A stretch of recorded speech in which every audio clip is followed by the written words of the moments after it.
নমস্কাৰ শুভেচ্ছাদম আপোনাক মোৰ অতি মৰমৰ ছাত্ৰ ছাত্ৰীসকল ইতিমধ্যে আমাৰ দুটা পাৰ্ট গৈছে এলজেব্ৰাৰ প্ৰাথমিক জ্ঞান আজি মই তোমালোকক বনমাছ ফৰ্মুলাৰ বিষয়ে দিম বুলি কৈছিলোঁ তাৰ আগতে আমি সৰু কিছুমান আমি মেথড মই তোমালোকক দিব বিচাৰিছোঁ আৰু এটা কথা তোমালোকে মনত ৰাখিবা সদায় গুণগত শিক্ষাৰ কাৰণে পঢ়িব লাগে নম্বৰটো পাব লাগে নম্বৰটোৰ কাৰণে ইমান তোমালোকে চিন্তা কৰিব নালাগে কনচেপ্ট ক্লিয়াৰ হৈছে নাই বিষয় যিকোনো বিষয়ৰ ওপৰতে কনচেপ্ট ক্লিয়াৰ বিষয়বস্তুবিলাক বুজি পাইছে নাই কনচেপ্ট ক্লিয়াৰ হ'লেহে আমি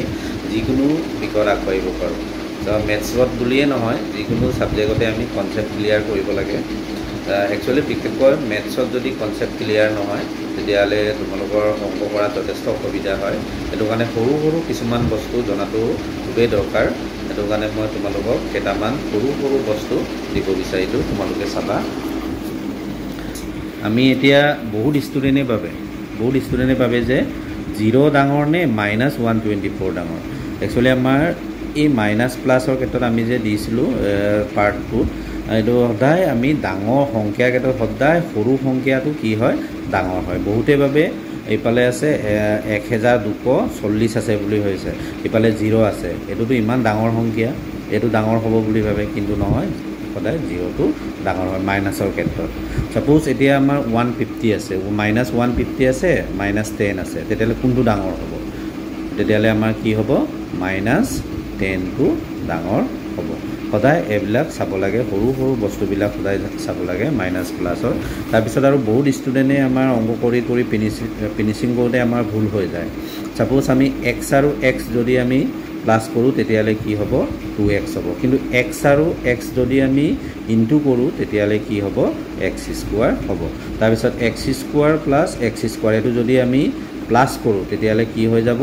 2x² হ'ব 2x² হ'ব কিন্তু আমাৰ কি হয় এই দুটাক যদি প্লাছ কৰোঁ তেতিয়াহ'লে কি হ'ব 2x প্লাছ কৰিলে 2x² হ'ব যদি ইনটু কৰে তেতিয়াহ'লে x² আৰু এইটো x² যদি ইনটু কৰোঁ তেতিয়াহ'লে কি হ'ব আমাৰ x পাৱাৰ দি 4 হ'ব মানে এই ওপৰৰ যিটো মাত্ৰা এই দুটা প্লাছ কৰা হয় সূচকৰ বিধি মই তোমালোকক প্ৰাথমিক জ্ঞান দিম এইটো তেতিয়া বুজি পাবা তাৰপিছত এতিয়া সাপোজ এইটো 4a³ - 6a³ আছে তেতিয়াহ'লে আমাৰ কি হ'ব ইয়াত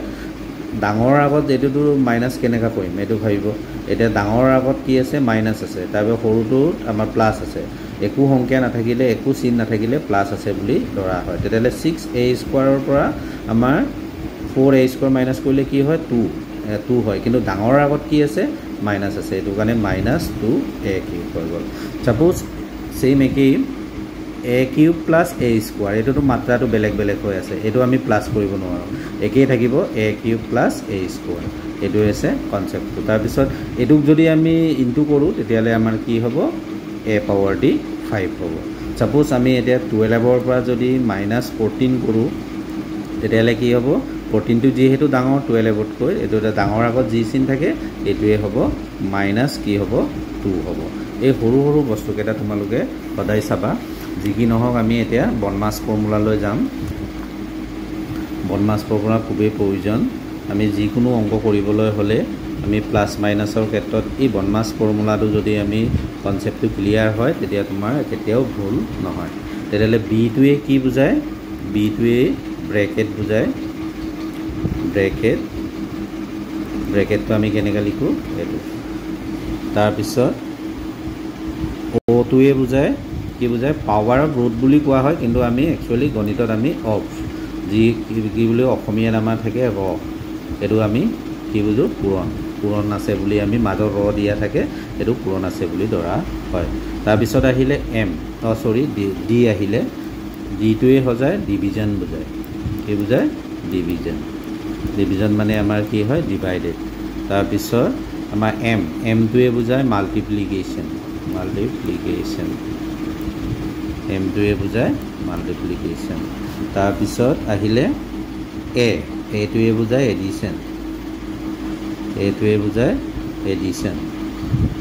এইটো কি বুলি কয় প্লাছ তাৰপিছত আহিলে এছটোৱে বুজায় এইটো এছটোৱে বুজায় ছাবষ্ট্ৰেকশ্যন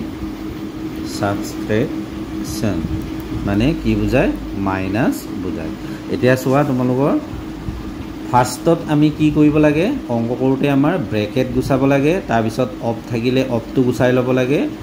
তাৰপিছত আহিলে ডিভিজন হৰণ কৰি ল'ব লাগে তাৰপিছত মাল্টিপ্লিকেশ্যন কৰিব লাগে পূৰণ কৰিব লাগে তাৰপিছত এডিশ্যন কৰিব লাগে যোগ কৰিব লাগে তাৰপিছত লাষ্টত আমি কি কৰিব লাগে ছাবষ্ট্ৰেকশ্যন কৰি দিব লাগে সাপোজ তোমালোকৰ আহিলে ব্ৰেকেট আহি গ'ল ব্ৰেকেটৰ পিছত কুটিল বন্ধনী এইটো কাৰ্লি ব্ৰেকেট বুলি কয় কুটিল বন্ধনী তাৰপিছত বৰ বন্ধনী আহিলে ফাৰ্ষ্টত আমি কি গুচাম ব্ৰেকেট গুচাম তাৰপিছত কুটিল বন্ধনী গুচাম তাৰপিছত আমি কি গুচাম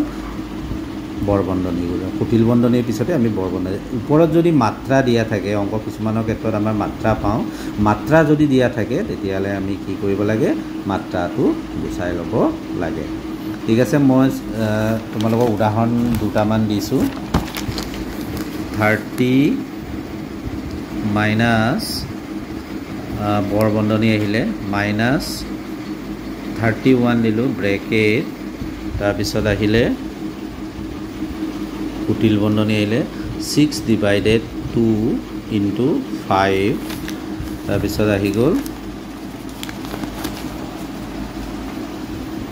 কুটিল বন্ধনী আৰু বৰ বন্ধনী আহি গ'ল এইটোক আমি কেনেকৈ কৰিব লাগে এতিয়া চাবা তোমালোকে ভালকৈ চোৱা 30 মাইনাছ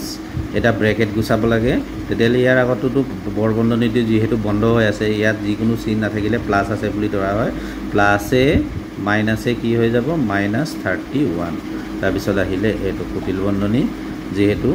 আমাৰ ইনটু এটা লগত আছে এইটো কাৰণে আমি কুটিল বন্ধনীটো এতিয়া গুচাব নোৱাৰোঁ যিহেতু আমাৰ বদমাছৰ মতে আমি ডিভাইডেডটো এতিয়া কৰিব লাগে 2 6 জাৰ কিমান হ'ব 2 3 জাৰ 6 তেতিয়াহ'লে কেইবাৰ যাব 3 বাৰ যাব ইনটু 5 এতিয়া ব্ৰেকেট গুচাৰ পিছত আমি কি গুচাম কুটিল বন্ধনী গুচাম 30 মাইনাছ 31 তাৰপিছত 3 5 জাৰ 3 5 গুণ 15 হ'ল বৰ বন্ধনী আহি গ'ল এতিয়া 30 আমি মাইনাছ যোৱা আমাৰ পাৰ্টটোত আমি পাইছিলোঁ মাইনাছে কি হয় প্লাছ এই দুটা আমি প্লাছ কৰিব লাগে কিমান হ'ব 6 ইফালে কিমান হ'ব 4 তেতিয়াহ'লে ডাঙৰ আগত কি চিন আছে এইটো চাব লাগিব আমি মাইনাছে প্লাছ হয় কিন্তু ডাঙৰ আগত কি চিন আছে এইটো চাব লাগিব ডাঙৰ আগত কি চিন আছে মাইনাছ এইটো কাৰণে ইয়াত কি আহিলে মাইনাছ আহিলে এতিয়া চাবা 30 মাইনাছে বৰ বন্ধনী গুচাব লাগে মাইনাছে কি হয় প্লাছ হৈ যায় 46 এতিয়া এই দুটা প্লাছ কৰিলে কিমান হ'ব এইফালে 6 এইফালে 7 76 এইটো হৈছে আমাৰ বদমাছৰ আমাৰ কি হয় প্ৰাথমিক জ্ঞান প্ৰাইমাৰী নলেজ বুলি কয় এতিয়া আমি এটা মাত্ৰা টকা এটা কৰি চাওঁ সাপোজ ইয়াত 40 আছে 40 মাইনাছ বৰ বন্ধনী 12 divided 6 of curly bracket divided suppose 2 দিলোঁ প্লাছ 6 মাত্ৰা 1 ইয়াত কাৰ্লি ব্ৰেকেট বৰ বন্ধনী আহি গ'ল এতিয়া চোৱা যিহেতু আমাৰ ইয়াত এটা ব্ৰেকেট নাই ব্ৰেকেটটো আমি তেতিয়াহ'লে চাব নালাগে আৰু ব্ৰেকেট নাথাকিলে ব্ৰেকেট ফাৰ্ষ্টত গুচাব লাগে এতিয়া ব্ৰেকেট যিহেতু নাই 12 মাইনাছ এতিয়া আমি কি কৰিব লাগে ফাৰ্ষ্টত মাত্ৰাটো গুচাব লাগে ডিভাইডেড 2 প্লাছ 6ৰ পৰা 1 গ'লে কিমান থাকিব 5 তাৰপিছত সেইটো হ'ব তাৰপিছত 40 মাইনাছ 12 2ৰ পৰা 2ৰে 6ক কিমান টাইম যাব 3 টাইম যাব 3 প্লাছ 5 এতিয়া আমি কি কৰিব লাগে কাৰ্লি ব্ৰেকেট গুচাব লাগে তেতিয়াহ'লে 12 মাইনাছ 3 আৰু 5 প্লাছ কৰিলে কি হ'ব 8 হৈ যাব 8 এইটো বৰ বন্ধনী 40 মাইনাছ 12ৰ পৰা 8 গ'লে কিমান থাকিব 4 তেতিয়াহ'লে 40ৰ পৰা 4 গ'লে কিমান থাকিব 36 এনেকৈ কনচেপ্টটো এইটোৱে আছিলে বদমাছ ফৰ্মুলাৰ তেওঁলোকে চাবা ভালকৈ নিশ্চয় বুজি পাইছে চাগে যদি বুজি নাপায় তেতিয়া কমেণ্ট কৰিব আৰু মোৰ চেনেলটো ছাবস্ক্ৰাইব কৰি দিবা তোমালোকে তেতিয়া মোৰ অংক কৰিবলৈ ভাল লাগিব থ্যাংক ইউ আপোনালোকে বুজি দিব পাৰি বুঝি मामला हम कमेंट ना मतलब का नंबर दूँ पूर्ण नलो आप सामला ये पढ़ी थैंक यू।